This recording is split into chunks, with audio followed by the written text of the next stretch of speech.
अल्लाहुम्मा सल्लि अला सय्यिदिना व मौलाना मुहम्मदिन।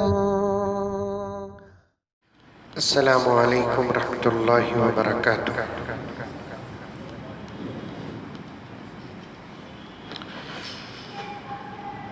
अल्हम्दुलिल्लाह अल्हम्दुलिल्लाहि रब्बिल आलमीन वस्सलातु वस्सलामु अला सय्यिदिल अंबिया'i वल मुरसलीन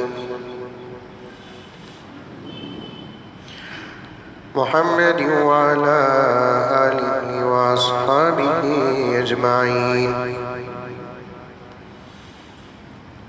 अम्मा बअदु फ़अऊज़ु बिल्लाहि मिनश शैतानिर रजीम। बिस्मिल्लाहिर रहमानिर रहीम। या अय्युहल्लज़ीना आमनु उदख़ुलू फ़िस्सिल्मि काफ़्फ़ा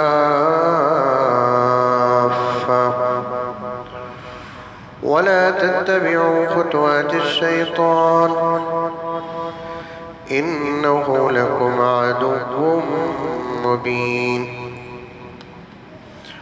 वक़ाल तआला फ़ी मक़ामिन आख़र लन यनालल्लाह लुहूमुहा वला दिमाउहा वलाकिन यनालुहु अत्तक़वा मिनकुम। सदक़ल्लाहु मौलानल अज़ीम। अल्लाहुम्मा सल्लि अला सय्यिदिना नबिय्यिना मौलाना मुहम्मद व अला आलि सय्यिदिना नबिय्यिना मौलाना मुहम्मद व बारिक व सल्लिम। अल्लाहुम्मा सल्लि अला मुहम्मदिन बिअददि औराक़िल अशजार व बिअददि अक़्तारिल अम्तार व बिअददि दवाबिल बरारि वल बिहार व अला आलिहि व सहबिहि व बारिक व सल्लिम। अल्लाहुम्मा सल्लि अला मुहम्मदिन बिअददि औराक़िल अशजार व बिअददि अक़्तारिल अम्तार व बिअददि दवाबिल बरारि वल बिहार व अला आलिहि व सहबिहि व बारिक व सल्लिम। मौजूद सामीन किराम, पूरी मोहब्बत के साथ, शौक़ के साथ, उल्फत के साथ, प्यार के साथ, अदब के साथ, एहतराम के साथ, इखलास के साथ दिल की गहराई से एक मरतबा दुरूद शरीफ पढ़ लें।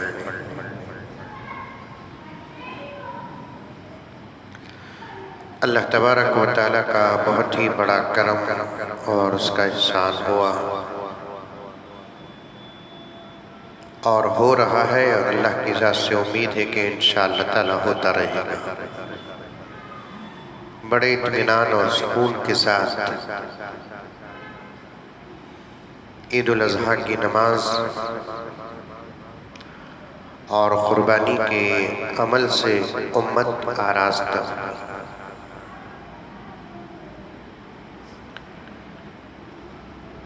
बावजूद इसके कि रियासत कर्नाटक में क़ुरबानी के मसले में हालात बड़े ही नाजुक और संगीन थे,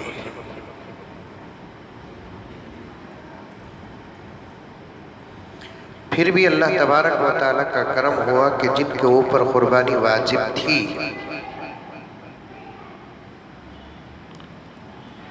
उनमें से मुझे एक आदमी भी ऐसा नहीं मिला जिसने ये कहा हो कि हज़रत क़ुरबानी तो मेरे ऊपर वाजिब थी लेकिन मजबूर होकर हालात में मैं दे ना सका। ये कहने वाला एक भी नहीं था। अरे ये बात समझ, अरे अरे नहीं, हज़रत क़ुरबानी तो वाजिब थी मेरे ऊपर, पैसा भी था मेरे पास, लेकिन चूंकि क़वानीन बन गए हुकूमत की तरफ से, इसलिए मुझे जानवर मिल न सका और मैं क़ुरबानी न दिया। ऐसा कहने वाला एक भी नहीं मिला। जिनके ऊपर कुर्बानी वाजिब थी, जो हजरात साहिब निसाब थे, जिनके पास निसाब के बकदर माल था, अल्हम्दुलिल्लाह सुम्मा अल्हम्दुलिल्लाह उन्होंने बड़े इत्मीनान के साथ, सुकून के साथ, शौक और ज़ौक़ के साथ कुर्बानी अदा की।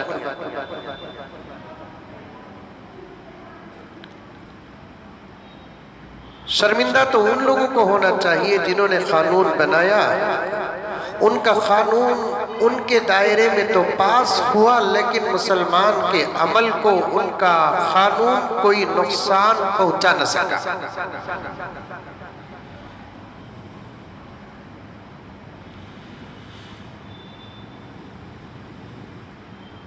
हाँ, सिर्फ ये बात है हमारे सामने कि जो लोग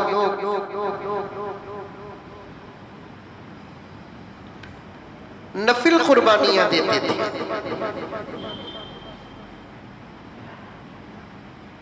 कुछ ज्यादा कुर्बानियां देते थे,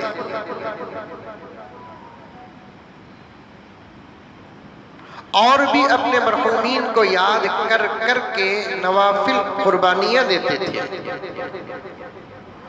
उन लोगों को इस साल हमारे रियासत कर्नाटक में और खुसूसन बेंगलुरु में उस नवाफिल कुर्बानी को देने का मौका नहीं मिला। बस उतना ही है। अब इस वक्त मेरे सामने जितने हजरात बैठे हुए हैं, इनमें से जिन लोगों के ऊपर कुर्बानी वाजिब, वो हजरात भी यहाँ बैठे हुए हैं। जिनके ऊपर कुर्बानी वाजिब नहीं थी, वो हजरात भी बैठे हुए हैं। अगर मैं सवाल करूं कि जिनके ऊपर कुर्बानी वाजिब थी, उनमें से कौन हालात से मजबूर होकर कुर्बानी नहीं दिया, तो मुझे खुदा की ज़ात से उम्मीद है कि ये भी आदमी हाथ उठाकर ये नहीं कहेगा कि हजरत में कुर्बानी नहीं दिया।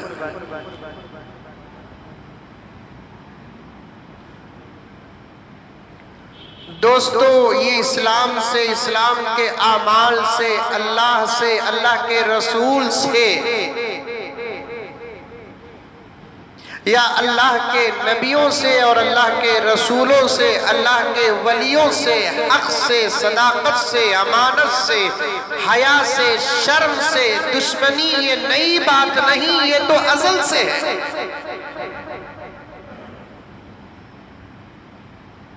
हमेशा से है। और बातिल, जुल्म, नाहक जब भी हक के मुकाबले में आया, बज़ाहिर चंद लम्हों के लिए कामयाब तो नजर आया, लेकिन हकीकत में उसके मुकद्दर में तारीख और गवाह है, और हमेशा से लेकर अब तक और आइंदा क़यामत की सुबह तक बातिल, जुल्म, नाहक जलील हुआ, जलील होता रहेगा इंशाअल्लाह।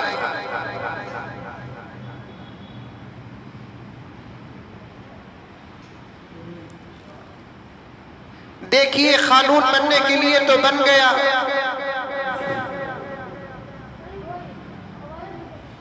बिल पास होने के लिए तो हो गई।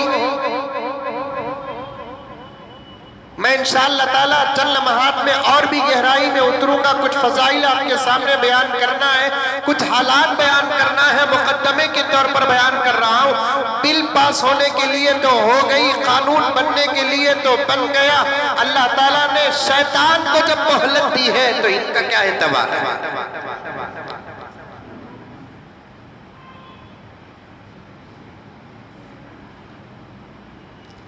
शैतान ने अल्लाह ताला से मोहलत मांगी, आए अल्लाह मैं तेरे बंदों को गुमराह करूंगा, ये ताकत मुझे अता कर, मुझे क़यामत तक तू मोहलत दे, उसके बाद मेरा हिसाब ले, क़यामत तक मुझे मोहलत दे, उसके बाद मुझे मौत दे।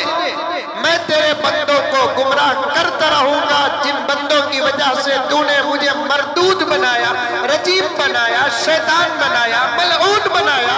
अल्लाह तबारक व तआला ने शैतान को मोहलत दी, जा ये ताकत भी मेरी ही है, मैं तुझे दे रहा हूँ, मोहलत दे रहा हूँ, लेकिन कान खोल कर सुन ले, कान खोल कर सुन ले, तेरी तदबीरें, तेरी ताकतें जहां जाकर खत्म होगी इंशाअल्लाह, अल्लाह फरमाते हैं मेरे बंदों की कामयाबियां वहां से शुरू होती हैं।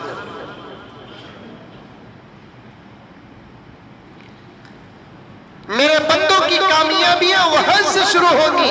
शैतान को अल्लाह मोहलत दिया, फिरऔन को मोहलत दिया, नमरूद को मोहलत दिया, शद्दाद को मोहलत दिया।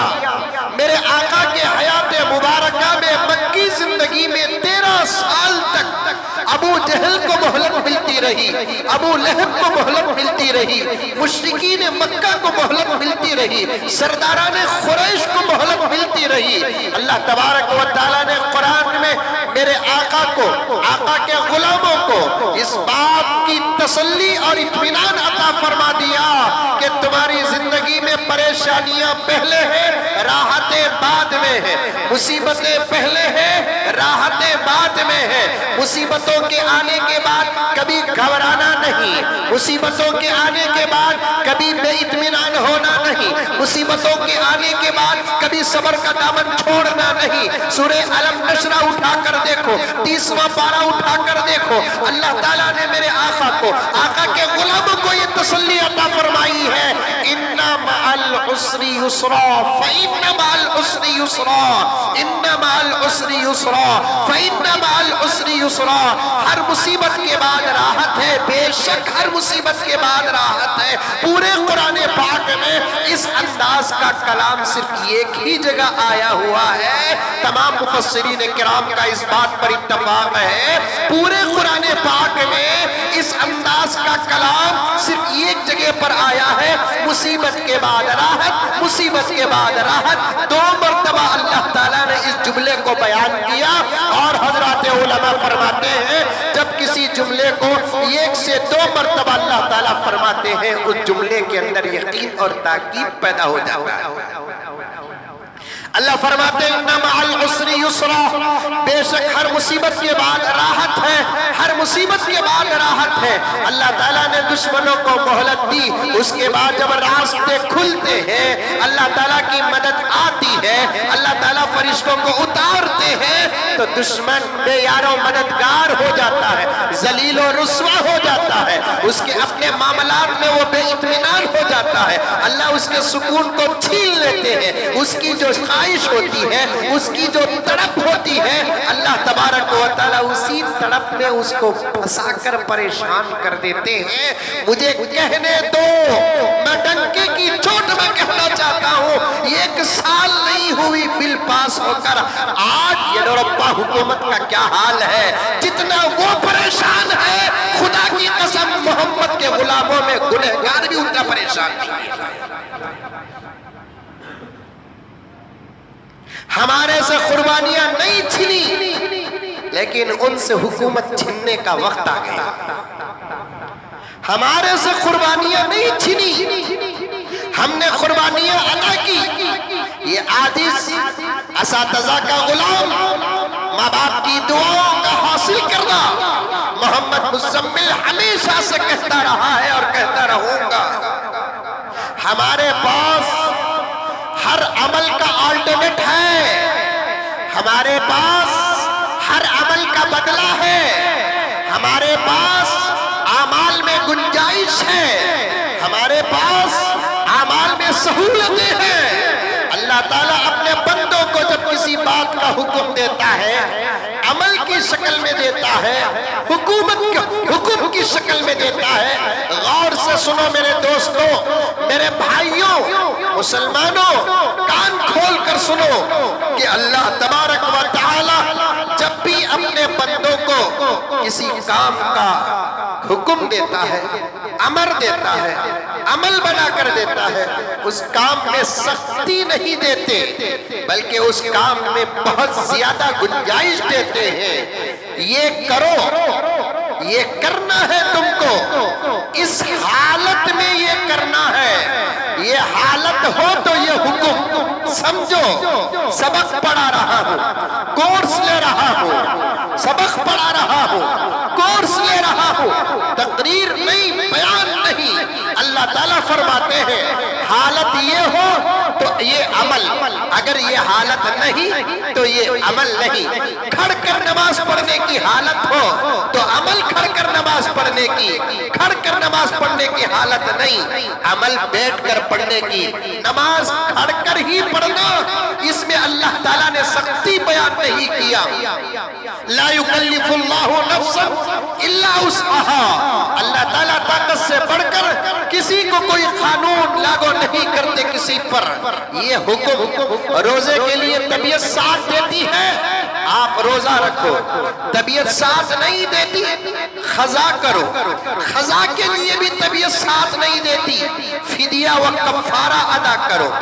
हज का सफर करने की ताकत है, मन इस्तता इलैहि सबीला, अगर तुम वहां जाने तक के लिए तुम्हारे पास इस्तिताअत हो, पैसा है तो जाओ, तबीयत सलामत है तो जाओ।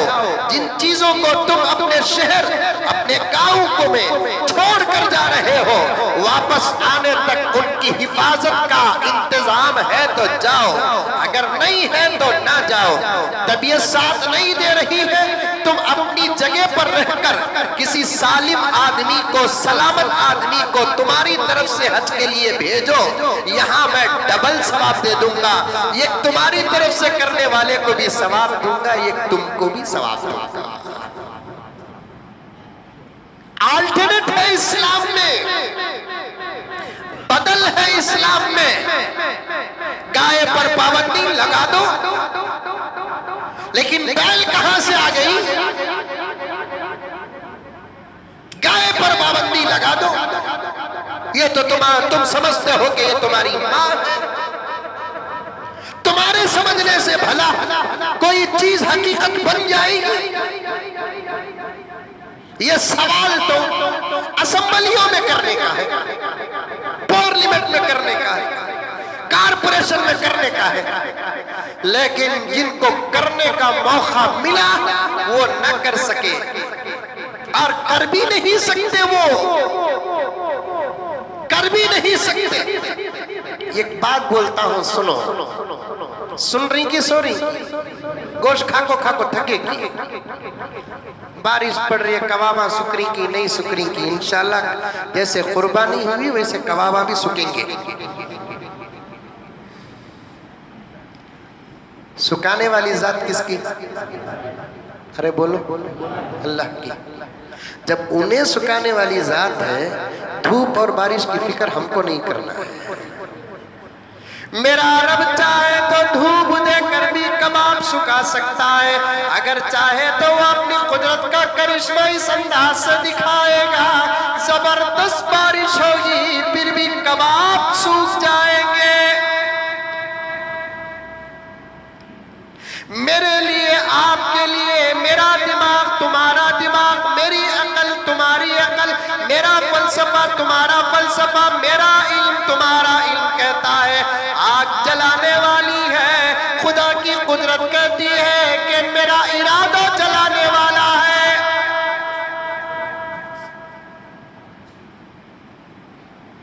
मेरी कुदरत जलाने वाली है, मेरी ताकत जलाने वाली है, मेरा हुक्म जलाने वाला है। तुम्हारा इल्म, तुम्हारा फलसफा, तुम्हारी ताकीक, तुम्हारी तजवीज, तुम्हारा रिसर्च, तुम्हारी ताकीक जहां जाकर खत्म होती है, अल्लाह फरमाते हैं वहां तो मेरी कुदरत शुरू और काम करती है।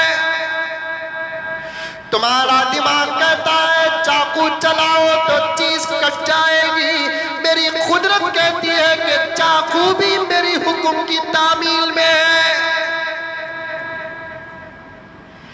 तुम्हारी अकल कहती है आग में जाओ तो जल जाओगे, लेकिन मेरी कुदरत कहती है मैं चाहूं तो उसी आग को गुलिस्तान बना दूं।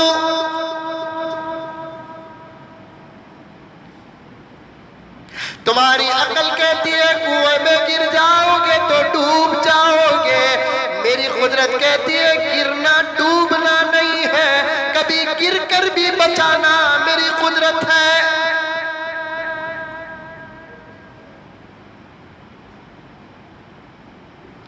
बारिश आई बोलकर टेंशन लो को, कबाब इंशाल्लाह सूखेंगे, कम से कम 2 महीने मजा लेकर खाएंगे।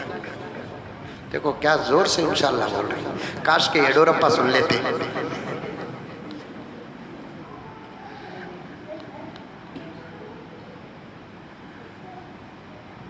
हर अमल के लिए बदला है हमारे पास। अद्दीनु युस्रुन, दीन बहुत आसान है। दीन में कोई किस्म की सख्ती नहीं है, जबरदस्ती दीन में नहीं है।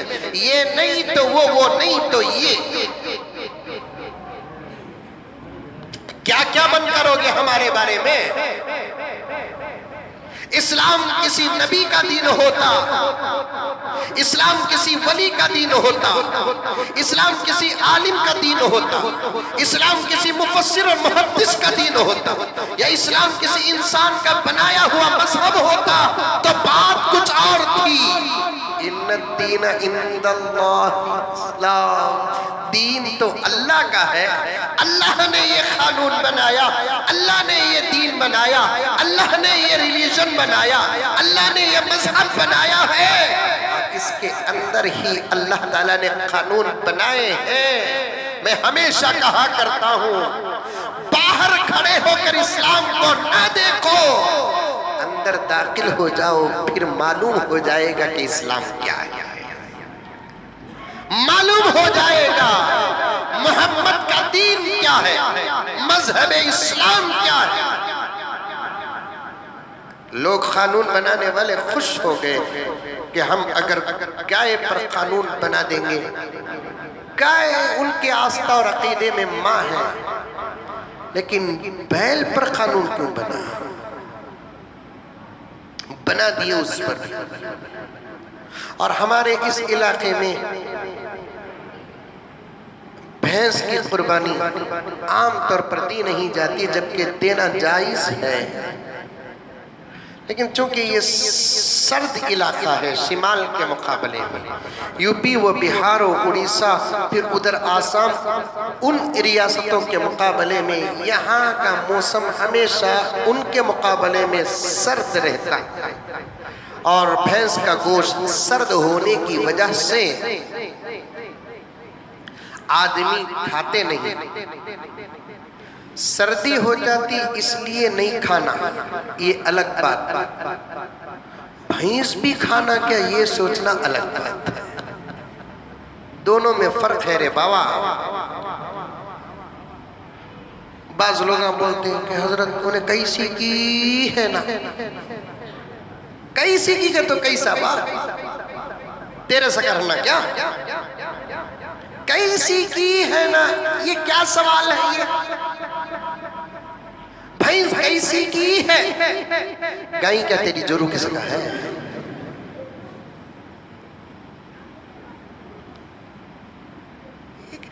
अजीब सवालात भी ऐसे कर रही, वो क्या उनके दिमाग में आते ही नहीं, कौन भी डालते ही। हजरत कल भी आप लोग थे नहीं, एक जगह पर हम लोग थे, मैं अकरम माही सब थे। मैं ज़रा गाड़ी का, मेरा कार का कोई छोटा मसला आ गया था, उसमें मैं ज़रा परेशान था। कोई बड़ा मसला नहीं था, साथ रहने वाले बड़ा कर दिया। ये साथ रहने वालों से बड़ा टेंशन है, बड़ा मसला नहीं था, साथ रहने वाले बड़ा कर दिए मसला। आखिर हमारे दोस्त बादशाह साहब बड़ी अक्लमंदी का इजहार करके मसला हल कर दिया। मैं उस टेंशन में था, बार बार फोन आ रहा है, मैं कट कर रहा हूँ। फोन करे तो उठाने वाले को इख्तियार होता है, वो चाहे तो उठाए चाहे तो ना उठाए। समझ में ये बात, उन्हें किस पोजीशन में है कि कहाँ है कि, मसले भी बताता जाता हूँ, बीच में सुनते जाओ, अमल करो। फोन करते हैं तो उठाने वाले को इख्तियार होता है, चाहे तो वो उठाए चाहे तो ना उठाए। एक मर्तबा करो, कट कर डाले, फिर और एक मर्तबा करो, फिर कट कर डाले, बोल डाले, कट कर डाले, दूसरी मर्तबा, तीसरी मर्तबा आपका फिर उसी को फोन करना बेअदबी में दाखिल है। अंडरस्टैंड? सताना नहीं, फिर मसला सुने।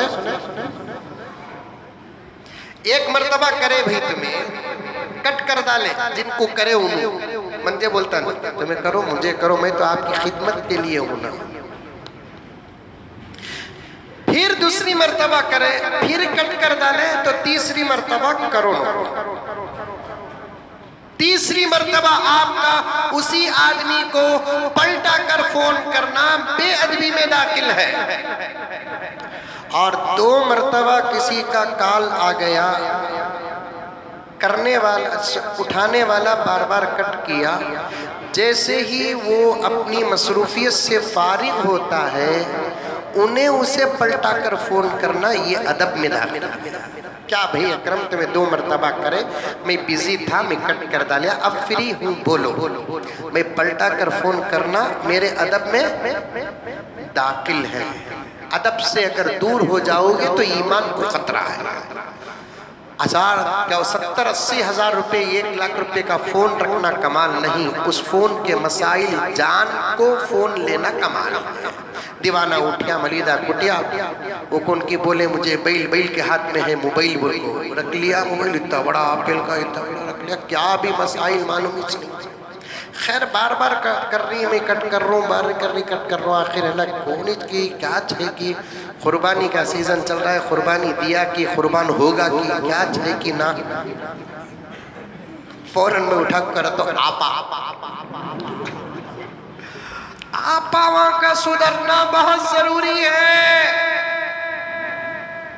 मिल्लत की बर्बादी का तकरीबन 60 से 70%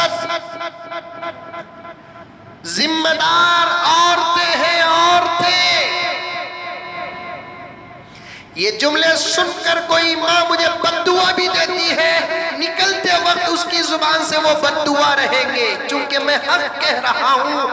अल्हम्दुलिल्लाह मुझ तक पहुंचते हुए मेरा रब उस बद्दुआ को भी दुआ बना देगा।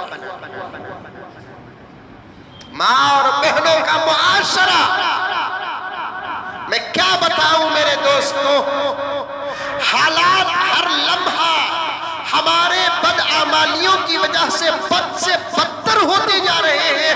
अल्फाज गौर से सुनना, हालात दिन और रात, हफ्ते और महीने व साल हमारे बदआमालियों की वजह से बद से बदतर होते जा रहे हैं। और दुश्मन इस वक्त फिरऔन से भी सख्त, नमरूद से भी सख्त, शद्दाद और हामान से भी सख्त बनते जा रहे हैं।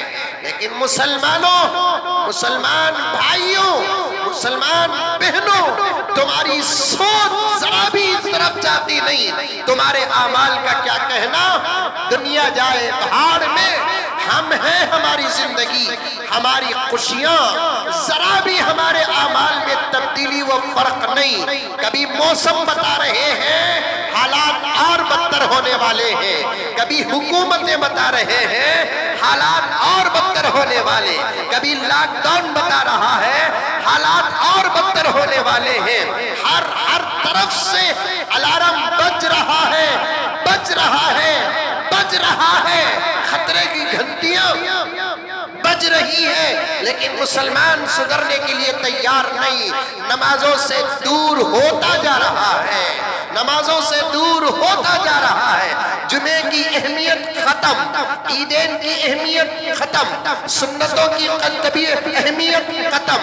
अदब से मुसलमान दूर, अखलाक से मुसलमान दूर, सदाकत से मुसलमान दूर। नौजवानों की जवानी शराब में बह रही है, नौजवानों की जवानी घुटके में बह रही है, नौजवानों की जवानी और दूसरे वाहियात में गिर रही है। नमाज को छोड़ दिया, कुरान को छोड़ दिया, जिक्र को छोड़ दिया, दुरूद को छोड़ दिया, जबकि अय्याम तशरीक चल रहे हैं।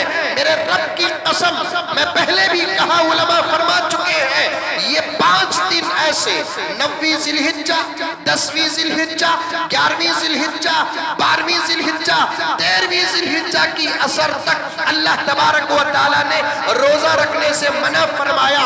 और उसके बाद फरमाया कि इन दिनों में हर नमाज फर्ज के बाद एक मर्तबा, कम से कम एक मर्तबा वजूब की अदायगी के लिए अल्लाहु अकबर, अल्लाहु अकबर, ला इलाहा इल्लल्लाहु वल्लाहु अकबर, अल्लाहु अकबर वलिल्लाहिल हम्द फज़ाइल के बाब में आता है। इस साल अय्यामे तशरीक में 5 दिन तक तकरीबन पूरी नमाजों के बाद, फर्ज नमाज के बाद अगर एक मर्तबा तकबीर तहरीमा पढ़ लेता है, तकबीर पढ़ लेता है, आइंदा साल जिलहिज्जा आने से पहले उस मोमिन मुसलमान का अगर इंतकाल होता है तो ईमान की हालत में होता है।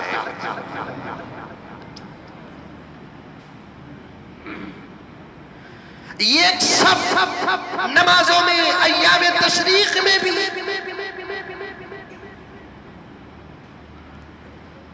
सामने बैठे हुए मेरे भाइयों से मैं डायरेक्ट बात करना चाहता हूं, कहां थे तुम फजर को?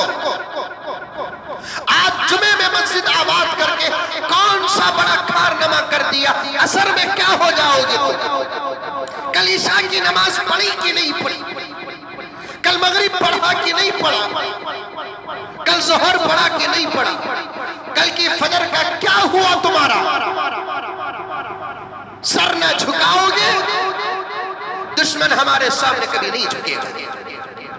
अल्लाह के सामने सर नहीं झुकाओगे, इन सरों के गर्दन के पास जैसे बिल्ली व खरगोश को पकड़ते हैं, अल्लाह ताला अपनी कुदरत के हाथ से पकड़कर दुश्मनों के कदमों में जाकर गिरा देगा। 4 रकात पढ़ने के लिए तेरे पास नौजवान वक्त नहीं, मोबाइल पकड़कर 4 घंटे बैठता है। तुझ पर तो फिरौन की तरह अज़ाब आ जाना चाहिए, तुझ पर तो नमरूद की तरह अज़ाब आ जाना चाहिए, तुझ पर तो शद्दाद की तरह अज़ाब आ जाना चाहिए, तुझ पर तो अबू जहल, अबू लहब की तरह अज़ाब आ जाना चाहिए। नमाज छोड़कर मोबाइल पकड़कर की भी तू बच रहा है। 2 ही बातें हैं, एक अल्लाह मोहलत दे रहे हैं, दूसरा नबी का चेहरा अल्लाह के अज़ाब के सामने आ रहा है। नमाज के वक्त मोबाइल पकड़ के बैठ जाते, नमाज नहीं, न घरों में औरतें नमाज, न बाहर मर्द नमाज। आज सुबह भी एक मौलाना इलियास साहब रशादी फोन किए, वो भी इसी दर्द का इजहार किए।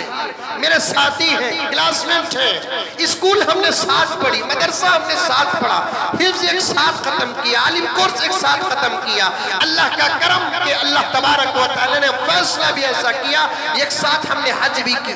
उन्होंने फिक्र का इजहार किया, मुझे मोहब्बत से मुझसे कहते हैं कि मुझसे क्या करना आखिर नमाज में लोगों को जमाने के लिए। उनके इस सवाल पर दर्द था, फिक्र थी, गम था। सलाम फेरता हूँ, पीछे पलट कर देखता हूँ, 1-2 सब के अलावा पूरी मस्जिद वीरानो खाली पड़ी रहती है। अल्लाह की मदद कहाँ से आएगी मुसलमानों? फरिश्ते कहाँ से उतरेंगे? अब बेंगलोर नहीं, अहद का मैदान बन चुका है। बेंगलोर नहीं, बदर का मैदान बन चुका है। अब मुसम्मिल नहीं, अकरम नहीं, बादशाह नहीं, फजलुल्लाह नहीं है, अफजल नहीं है। इन दुश्मनों के मुकाबले में हमने से कोई मूसा बन चुका है। अब फिरौन कैसे हारेगा जबकि फिरौन तैयार है? नमाजें नहीं हमारी जिंदगी में, पावर कैसे आएगा? तुम्हारे बादम की ताकत से पावर मेरे रब की कसम नहीं आएगा। इधर सर झुका, उधर फरिश्ता खड़ा रहेगा। घर की औरतों का हाल, कबाब की फिक्र है तुझे, तेरे सस्तों की फिक्र नहीं। गोश्त काटने में जोहर चले गई, गोश्त के मसाला लगाने में असर चले गई, गोश्त को टॉइन और तागे में पुरोना में मगरिब चले गई, गोश्त की हिफाजत करने में ईशा चले गई। तुफ हो तुम्हारी ऐसी जिंदगियों पर। जिसकी जिंदगी में नमाज नहीं है, उसके और खुदा के दुश्मन की जिंदगी में कोई फर्क नहीं है, चाहे वो मर्द हो चाहे वो औरत हो। जिसकी जिंदगी में नमाज नहीं है, जिसकी जिंदगी में सजदे नहीं है, जिसकी जिंदगी में क़ियाम नहीं है, उसके और पत्थर की पूजा करने वालों की जिंदगी में कोई फर्क नहीं।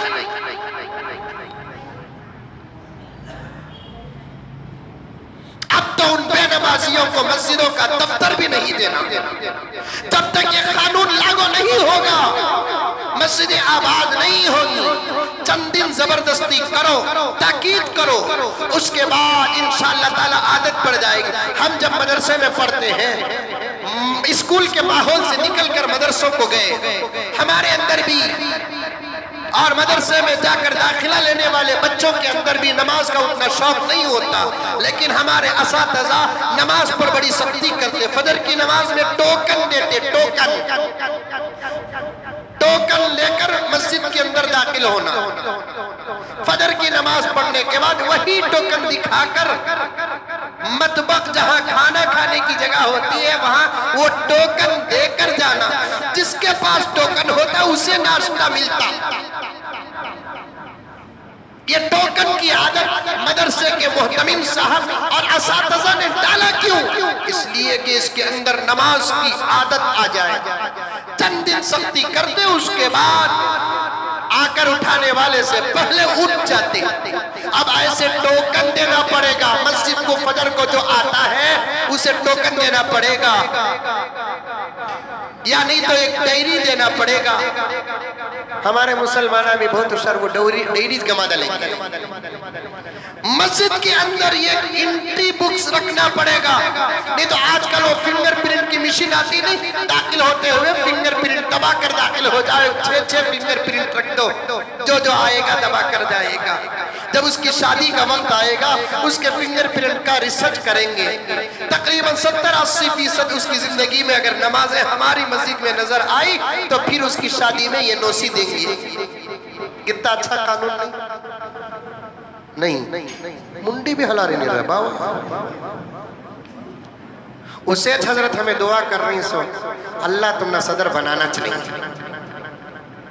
भाई तुम्हारी नमाजों की फिक्र हम इसलिए कर रहे हैं कि हमारे दिलों में नबी की विरासत और अमानत। नमाज पढ़ो, नमाज पढ़ो, नमाज ना छोड़ो। इन खास अय्याम में भी नमाज छोड़ने वाला क्या खाक मुसलमान है। खुदा के रजा के दिन है, हज के आमाल के दिन है, मक्के का दिन है, अरफात के दिन है, मिना के दिन है, मुस्तलिफा के दिन है। इन दिनों में नमाज छोड़ते हो।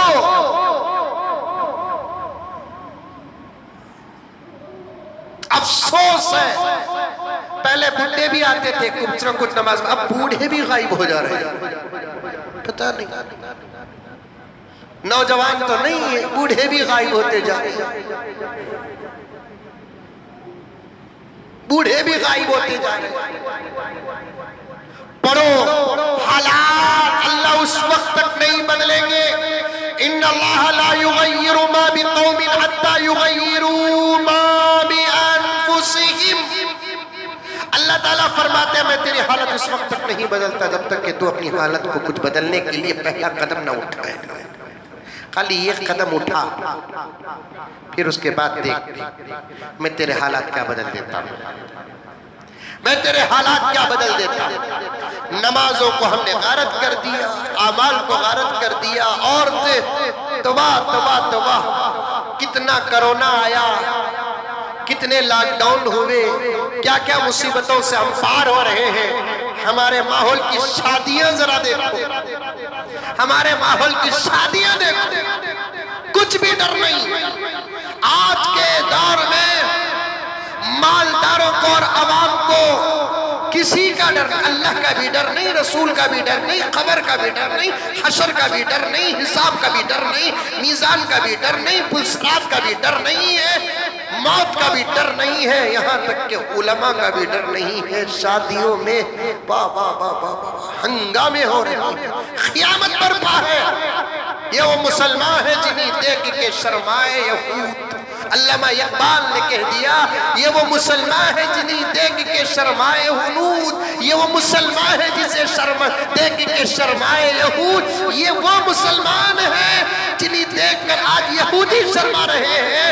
हम वो मुसलमान हैं जिन्हें देख के आज पत्थर की पूजा करने वाले शर्मा रहे हैं। अरे हमारी तो तरबियत करने वाला कोई नहीं है, इनकी तो तरबियत मोहम्मद ने की है, इनकी तो तरबियत अबू बकर ने की है, इनकी तो तरबियत उमर ने की है, इनकी तो तरबियत उस्मान ने की है, इनकी तो तरबियत हजरत अली ने की है, इनकी तो तरबियत सहाबा ने की है, इनकी तो तरबियत ताबिईन ने की है, इनकी तो तरबियत तबे ताबिईन ने की है, इनकी तो तरबियत अबू हनीफा ने की है, इनकी तरबियत इमाम शाफी, इमाम मालिक, इमाम अहमद बिन हम्बल ने की है, इनकी तरबियत सुफियान सौरी ने की है, इनकी तरबियत पीर शेख अब्दुल कादिर जिलानी ने की है। ये मानता है मोहब्बत के साथ मोइनुद्दीन चिश्ती अजमीरी को कभी ख्वाजा गरीब नवाज का नारा लगाता है, कभी ख्वाजा बंदे नवाज का नारा लगाता है, कभी साबिर किलियरी का नारा लगाता है, कभी बू अली शाह कलंदर का नारा लगाता है, कभी निजामुद्दीन औलिया का नारा लगाता है, कभी इमाम अबू हनीफा का नारा लगाता है, कभी सही हदीस का पाबंद बताता है। लेकिन इसकी जिंदगी पर नजर करेंगे, ये अमल भी ऐसा नहीं। अफसोस के साथ कहना पड़ता है, तो ये तो हमसे भी बदतर लोग हैं। शादियां तौबा तौबा तौबा, शादियां नई नवेली दुल्हन नाच रही है।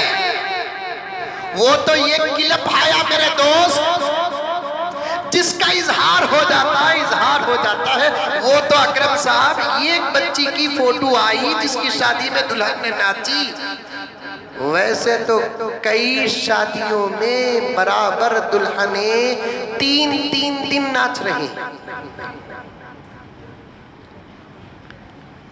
मालदारों से तो ऐसे मालूम होता है, मालदार ये समझ बैठे हैं हमसे तो हमारा खुदा भी डरता है। अगर अल्लाह ताला हमसे पूछेगा तो हम जो जिंदगी में सदका व खैर खैरात किए ना वो सब ले लेंगे। अभी करीब में एक साहब पूछने लगे, हजरत इतने सख्त बयान आते, मैं कहीं को दे रही हजरत, मैं बोला मैं कहाँ भी दे रहा हूँ सख्त बयान, तुम्हें रंदो हजरत अंजर शाह साहब रंदो, हनीफ साहब हजरत रंदो, फला रंदो, बड़े सख्त बयान आते। बयाना करना भी एक फन हजरत, क्या भाई जरा बोलो। तारीफ जमील साहब देखो हजरत, क्या बोला वो बहुत बड़े आदमी भाई, तुम्हें वहाँ की नहीं यहाँ की बात करो। नहीं हजरत देखो हजरत, बोल एक क्लिप दिखाया उन्हें, देखे तो हजरत तारीफ जमील साहब दामद बरकातहू सलमान खान की तारीफ, और सलमान खान के लेकर सब अब तारीफ जमील साहब के लेकर बन गए। भाई मैं किसी पर एतराज नहीं करता, हजरत मौलाना तारिक जमील साहब दामद बरकातहू अपनी जगह पर बहुत बड़ी शख्सियत है, लेकिन उनको इस तरीके से एक फिल्मी अदाकार की इतनी भी तारीफ नहीं करना चाहिए था जिसको सुनकर फिल्मी अदाकार अपने दूसरे आमाल की अहमियत को खत्म कर दिया। दूसरे तमाम आमाल की अहमियत खत्म हो जाए। इस्लाम सिर्फ सदका व खैर खैरात का नाम नहीं है मेरा भाई, इस्लाम नमाज का नाम है, इस्लाम रोजे का नाम है, इस्लाम ज़कात का नाम है, इस्लाम हज का नाम है, इस्लाम कुरान की तिलावत का नाम है, इस्लाम नबी पे दरूद पढ़ने का नाम है, इस्लाम जिक्र का नाम है, इस्लाम टोपी का नाम है, इस्लाम दाढ़ी का नाम है, इस्लाम शर्म का नाम है, इस्लाम हया का नाम है, इस्लाम सदाकत का नाम है, इस्लाम अमानत का नाम है, इस्लाम प्यार का नाम है, इस्लाम इत्तिहाद का नाम है, इस्लाम शिर्क से बचने का नाम है, इस्लाम बिदअत से बचने का नाम है, इस्लाम तौहीद का नाम है, इस्लाम सुन्नत का नाम है, इस्लाम नवाफिल का नाम है, इस्लाम मुस्तहब्बात का नाम है, इस्लाम मसाजिद को आबाद करने का नाम है, इस्लाम मदारिस को आबाद करने का नाम है। किसी की जिंदगी में ये एक अमल आ गए, पूरे अमल खत्म हो गए। पूछो अबू हनीफा से क्या कहते हैं, पूछो इमाम शाफी से क्या कहते हैं, पूछो इमाम मालिक से क्या कहते हैं, पूछो इमाम अहमद बिन हम्बल से क्या कहते हैं, पूछो सहाबा से क्या कहते हैं। अल्लाह के रसूल सल्लल्लाहु अलैहि वसल्लम के अहादीस हमारे सामने खुले हुए हैं। सारी दुनिया में एक ही जात वो है जिसकी जिंदगी का एक एक जुमला महफूज है, जिसकी जिंदगी का एक एक अमल महफूज है, जिसकी जिंदगी का एक एक लम्हा महफूज है। उठाकर देखो मेरे दोस्तों, मिसाल देना चाहता हूँ। इंसान की सलामती के लिए, इस्लाम के अंदर इंसान की सलामती के लिए अंदर रहने वाले पार्ट्स और बाहर रहने वाले पार्ट्स पूरे के पूरे सलामत रहे तो वो इंसान सालिम है। समझ में आई बात? देखने में हैंडसम, स्मार्ट, गोरा गुमटा, ऐसा करे तो बदख का अंडा, ऐसा करे तो मुर्गे का अंडा, मुर्गे को भी अंडा आता है। ऐसा करे तो बदख का अंडा, ऐसा करे तो मुर्गे का अंडा। फिर उसके चस्ट का क्या कहना, कब तो भी हमें धोखा खा लेते। समझे मैं क्या बोल रहा हूँ? ऐसा कर जरा नाक भी सर लगा देता तो सजदे हो जाते ना रे बाबा।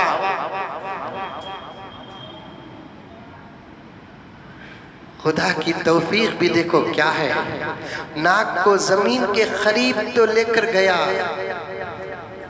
पसंद नहीं आया तो खरगोश बिल्ली की गर्दन की पकड़ की तरह पकड़ कर खींच, यहां तक गया। अंगूठे से गता करता दो उंगलियां से गता करता, पीठ में भांजे को बिठाले को करता सकता। अच्छा है, बॉडी भी बन गई। वो स्टेटस में डाल रही है आजकल पटाना,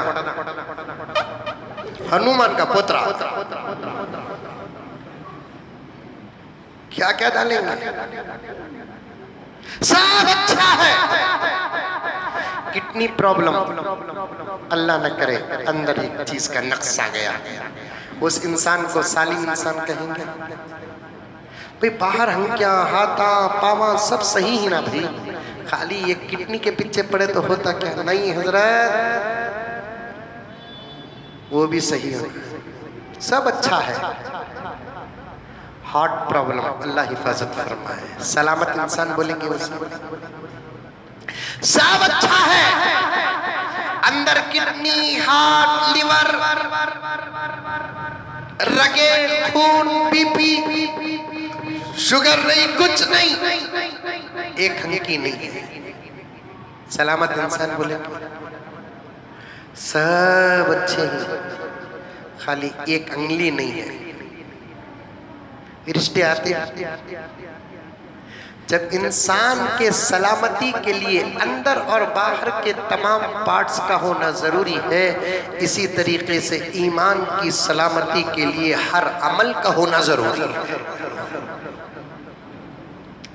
ईमान की सलामती के लिए हर अमल का होना जरूरी। एक आदमी नमाज पढ़ रहा है, रोजे नहीं रखता, अल्लाह राजी उससे।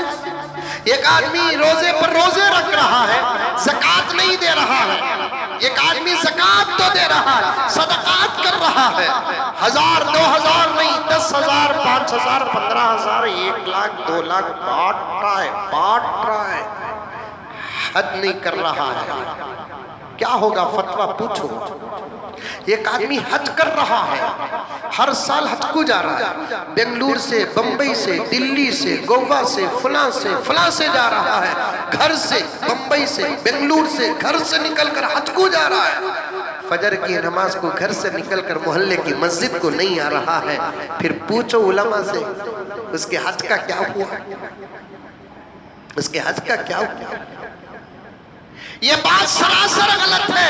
किसी के सदका व खैर खैरात की अहमियत बढ़ाकर उसके दूसरे अमाल पर जरा भी तवज्जो न देना, ये गलत बात है मेरे दोस्तों, बिल्कुल गलत बात है। मैं अदब के साथ आपकी खिदमत में भी, अदब के साथ हजरत की खिदमत में भी पेश करना चाहता हूँ, हमें किसी की ऐसी तारीफ ही नहीं करना चाहिए। ये कह दीजिए कि भाई बादशाह के अंदर तो खैर खैरात करने का बड़ा अच्छा जज्बा है, अल्लाह ताला इस जज्बे को कबूल करके दूसरे आमाल की भी तौफीक दे दे। ये कहने के बजाय अल्लाह को सदका इतना पसंद, भाई उनकी जिंदगी में भी मुमकिन है कि शिर्क हुआ होगा, उनकी जिंदगी में कितने बेहया काम हुए होंगे, उस एक चीज को छोड़कर ये एक चीज को पकड़ लेना। ला हौल वला कुव्वत इल्ला बिल्लाहिल अलीय्यिल अज़ीम। तौबा तौबा तौबा तौबा।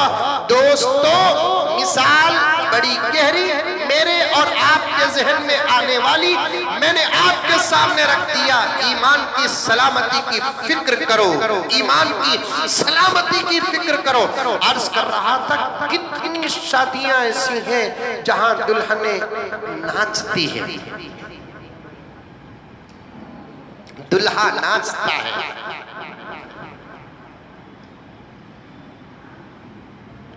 देवर, होने वाला देवर, देवर नहीं होने वाला देवर, होने वाली भावच की कमर में हाथ डालकर नाच रहा है। होने वाला दामाद होने वाली सास के हथेली पे हथेली देकर डांस कर रहा है। क्या आप नहीं देखे?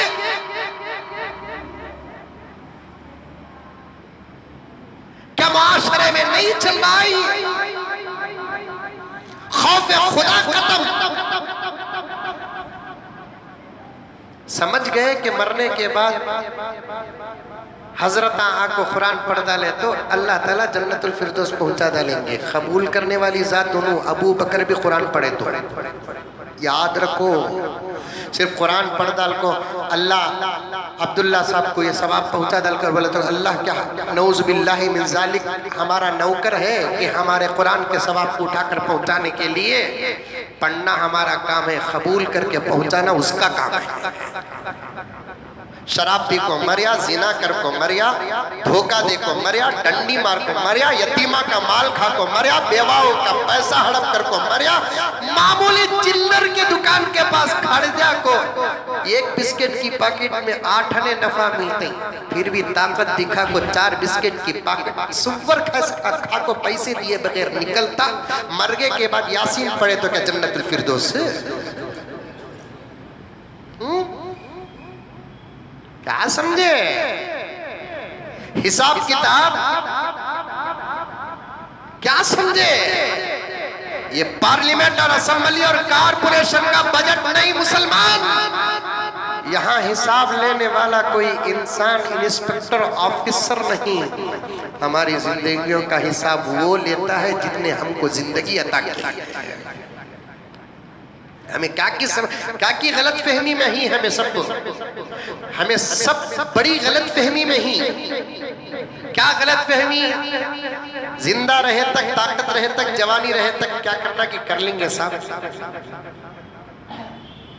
अब एक जुमला बताऊंगा मैं आपको हजरत इमाम साहब के हवाले से, सुनो आप।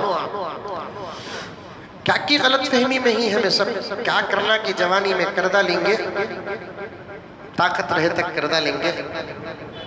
बाज लोग बुढ़ापे में भी कर डालते, मरने के बाद जनाजे की नमाज होती, समझ में आई बात है।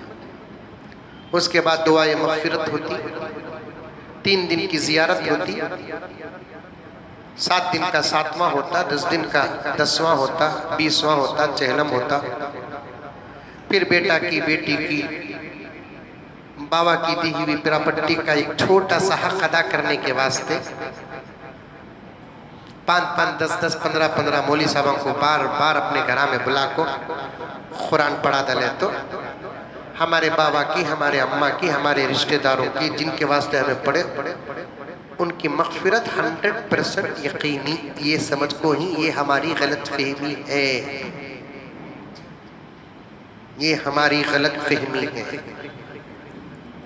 वक्त नहीं, इंशाअल्लाह ताला कुछ हालात साजगार हो गए तो मैं लंबा बयान करूंगा। वक्त नहीं है, ये हमारी गलत फहमी है। पढ़कर सवाब पहुंचाना ये हमारी मोहब्बत है, मरने वाले तक पहुंचाना ये खुदा की कुदरत है। उन्हें वो सवाब को लेने के लायक रहा तो अल्लाह उसे देते, वो लायक का नहीं रहा, पढ़ने वाले को सवाब पहुंचाकर इसे जहन्नम के घाट उतारते। वो कैसा हजरत हो की तो इन्हें खिकरू, इन्हें क्या, इन्हें खिकरू। मैं भी क्या करूं, तुम्हें कैसे वैसा मैं तुम्हारे दिमाग के मुनासिब अल्लाह ताला यहाँ बैठने के बाद मिसाला देता बोलता हूँ। एक आदमी इंतहा दर्जे पर सीरियस कंडीशन, समझ में आई बात है, डॉक्टर बोलता 40,000 की इंजेक्शन देना, वो सीरियस कंडीशन 40,000 की इंजेक्शन का तो कोसी बीमारी तुम्हें समझ के रखेंगे, कोसी कोरोना, समझ में आई बात है। 3 इंजेक्शन देना का था कोरोना को 40,000 के बड़े अस्पताल में, छोटे अस्पताल में तो नहीं, छोटे अस्पताल में एक इंजेक्शन 5 रुपए की, क्या घर को जाने की नहीं, खबरस्तान घर को लाना कहते 40,000 की 3 की 4 की देना कहते। सीरियस कंडीशन में है आदमी, मौत और हयात के बीच में है, बीमार आदमी सलेट पड़े रहता नहीं, हमें क्या समझते हैं आराम से सोले को है, बिल्कुल नहीं, अंदर उन्हें तकलीफ में मुब्तला है। समझ में आई बात है, बहुत तकलीफ में मुब्तला रहता हूँ। अब 40,000 की 50,000 की 1 लाख की 1.5 लाख की इंजेक्शन देना, दवा के अंदर असर है नहीं है, समझो मिसाल देकर बात को अधूरी छोड़ दो, जहां छोड़िया इंशाल्लाह आइंदा जुम्मा वहां शुरू कर दो, इंशाल्लाह इंशाल्लाह बोलो बा। 40, 50, 1 लाख 1.5 लाख की दवा है नहीं, उसके अंदर असर है नहीं, असर है नहीं है, अरे बोलो भैया है नहीं, कीमती दवा अंदर असर भी है उसके, वो दवा को बनाने के लिए जितने दवाओं का इस्तेमाल करे सब वर्जिनल। अब मरीज को दिए इंजेक्शन, दवा कीमती भी है, दवा के अंदर असर भी है, लेकिन मरीज को देने के बाद मरीज का अच्छा होना नहीं होना वो उसके अंदर की ताकत पर है। जिसे भी इंजेक्शन देती उन्हें अच्छा होना जरूरी नहीं, उन्हें उसके अंदर की ताकत उसे लेने की रही तो वो दवा को लेको उन्हें अच्छा हो जाता, नहीं तो दवा देकर भी बेकार होता नहीं होता। वैसा हमें कुरान का सवाब पहुंचाते हैं, कुरान के अंदर असर है, 100% असर है, पहुंचा रही पढ़कर, लेकिन वहां उसके अंदर ये सवाब लेने की ताकत रहना, तुम्हारे सवाब से ज्यादा किसी की बद्दुआ का इन्फेक्शन उसके अंदर रहा, फिर तुम्हारा सवाब कुछ काम नहीं करता, नहीं करता। हराम के खाने का इन्फेक्शन अंदर रहा, काम नहीं करता। जुल्म का इन्फेक्शन रहा, काम नहीं करता। बेहयाई का इन्फेक्शन रहा, काम नहीं करता। ये गलत फहमी उतार दो, ये गलत सोच उतार दो। हम जो चाहे करें, आखिरी उम्र में तौबा कर ले और उसके बाद मर जाए, अल्लाह तबारक व तआला के फजल से हमारी मग़फ़िरत हो जाएगी। मेरा बेटा कुरान ख़ानी करवाएगा, मेरी बेटी कुरान ख़ानी करवाएगी। मैंने 1 लाख रुपए मस्जिद को चंदा दिया, वो चंदा मेरे कब्र को आ जाएगा। मदरसे को 2 लाख रुपए चंदा दिया, वो चंदा मेरे ऊपर आ जाएगा। ये सब हमारी गलतफहमी है। माफ करने वाली जात अल्लाह की है, इख्तियार उसके हाथ में है। हमारा कोई अमल नेक हो और कोई अमल बुरा हो, ये दोनों आमाल में से अल्लाह ताला जिसे पसंद करते हैं, नेक अमल पसंद आ गया, बुरे अमल को डिलीट कर देते हैं। बुरा अमल अल्लाह को इंतहा दर्जे पर नाराज कर दिया तो नेक अमल को डिलीट कर देते हैं। कभी कभार हमारे फोन के गलत मैसेज हमें जैसे डिलीट करते नहीं, वैसे अच्छे मैसेज भी डिलीट कर देते हैं। फोन के अंदर इख्तियार होता है, वैसे ही हम गुनाह पे गुनाह कर रहे हैं। एक आदमी नमाज पढ़कर ये समझ बैठा है कि नमाज से मेरी मग़फ़िरत हो जाएगी, क्या उससे रोजे का सवाल नहीं होगा, उससे हया का सवाल नहीं होगा। ये आदमी खूब पैसे बांट रहा है, पैसे बांट रहा है, पैसे बांट रहा है, सदका कर रहा है, यतीमों को, बेवाओं को दे रहा है और नमाज नहीं पढ़ रहा है, रोजा नहीं रख रहा है, शराब पी रहा है, जुआ खेल रहा है, सब कुछ कर रहा है, वो इस उम्मीद पर बैठा है कि उसका सदका उसे आकर बचा लेगा। ये तमाम चीजों का इख्तियार अल्लाह वहदहू ला शरीक मुख्तारे कुल के पास है। वो जिसे चाहे माफ करते हैं, जिसे चाहे छोड़ते हैं। आज मर्दों का माशरा जितना बिगड़ा है, उससे ज्यादा औरतों का माशरा बिगड़ा है। नई नवेली दुल्हन, अभी उसके हाथ की मेहंदी मिटना तो दूर की बात के फीकी होना तो दूर की बात, रात को लगाने का असर चल रहा था। अभी मजमे में आकर डांस कर रही है। देखो हजरत, देखो हजरत, मुझे एक साहब दिखा, मैं बोलिया क्या देखूं बाबा, इसका दिग्गा दिखा रही तुम्हें, कितनों का कि नहीं दिखा, वो सब हमारे सामने आई है रिकॉर्ड। बाज लोग क्या समझे कि हमारे घर की चार दीवारी की बात किसी को नहीं जाती, सबकी बात चले जाती है। शादियों में हमारे हंगामे, रस्म रिवाज, डांस, गाने बजाने, किसी को कोई डर नहीं है। ला हौल वला कुव्वत इल्ला बिल्लाह। मेरे हाल मैं एक जगह पर खड़ा था, गाड़ी खराब हो गई, फोन पर फोन आ रहा था, खैर उठा कुछ बात करेंगे, बोले तो आपा हजरत, क्या हजरत कब से कर रहा हूँ ना हजरत, मैं भी बिजी हूँ माँ, जरा मैं गुस्से में था, टेंशन में था, मैं भी कड़क जाऊँ, मैं भी बिजी हूँ, बार बार कट कर रहा हूँ। नहीं हजरत, एक ज़रूरी मसला, में पूछा कुर्बानी का सीजन ना, क्या है कि बकरा भागा की हजरत, हमारे दो बकरे आपस में लड़ रही हजरत, क्या करना। मैं बोला जोरू मर्द लड़ना छोड़ो, तुम्हारे लड़ने का असर बकरियां पर पड़ा है, तुम्हें आपस में लड़ लग रहे तो असर दूसरों पर पड़ता है।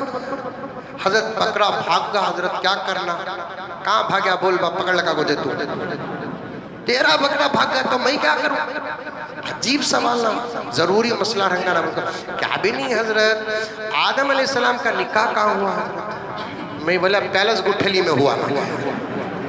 इब्राहिम अलैहिस्सलाम के दिना चल रही, इस्माइल अलैहिस्सलाम के दिना चल रही, हाजरा अलैहिस्सलाम के दिना चल रही, कुर्बानी के दिना चल रही। मसला क्या पूछ रही हो, आदम का निकाह रखो माँ बोलकर रख दिया। इंशाल्लाह यहीं से बाद में आगे कंटिन्यू करता हूँ। दुआ फरमाए अल्लाह ताला मुझे और आपको सबको अमल